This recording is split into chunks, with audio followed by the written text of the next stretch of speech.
أعوذ بالله من الشيطان الرجيم. بسم الله الرحمن الرحيم.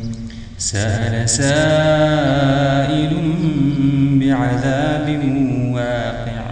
للكافرين ليس له دافع من الله ذي المعارج. تعرج الملائكة والروح إليه في يوم كان مقداره 50,000 سنة فاصبروا صبرا جميلا إنهم يرونه بعيدا ونراه قريبا يوم تكون السماء كالمهل وتكون الجبال كالعهن ولا يسأل حميم حميما يبصرونهم يود المجرم لو يفتدي من عذاب يومئذ ببنيه وصاحبته وأخيه وفصيلته التي تؤويه ومن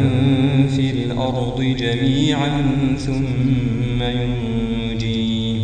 كلا إنها لظى نزاعة للشوى تدعو من أدبر وتولى وجمع فأوعى إن الإنسان خلق هلوعا إذا مسه الشر جزوعا وإذا مسه الخير منوعا إلا المصلين الذين هم على صلاتهم دائمون والذين في أموالهم حق معلوم للسائل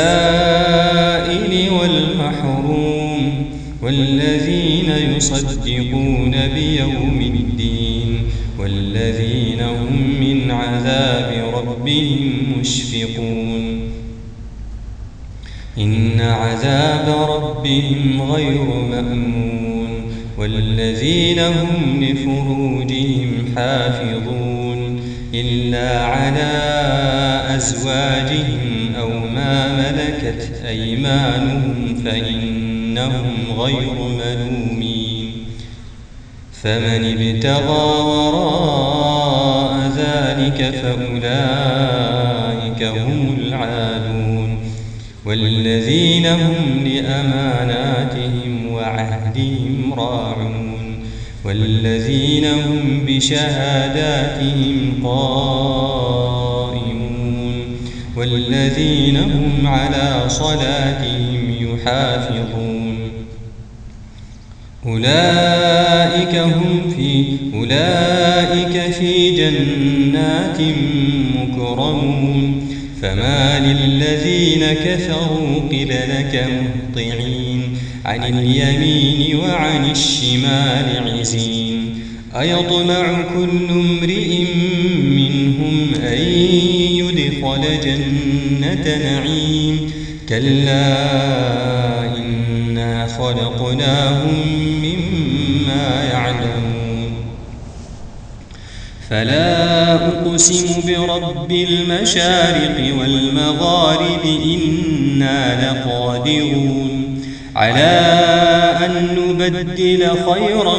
منهم وما نحن بمسبوقين فذرهم يخوضوا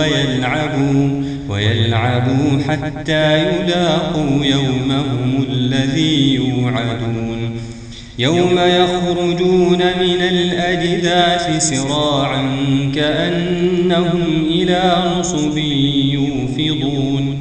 خاشعة أبصارهم ترهقهم ذلة ذلك اليوم الذي كانوا يوعدون.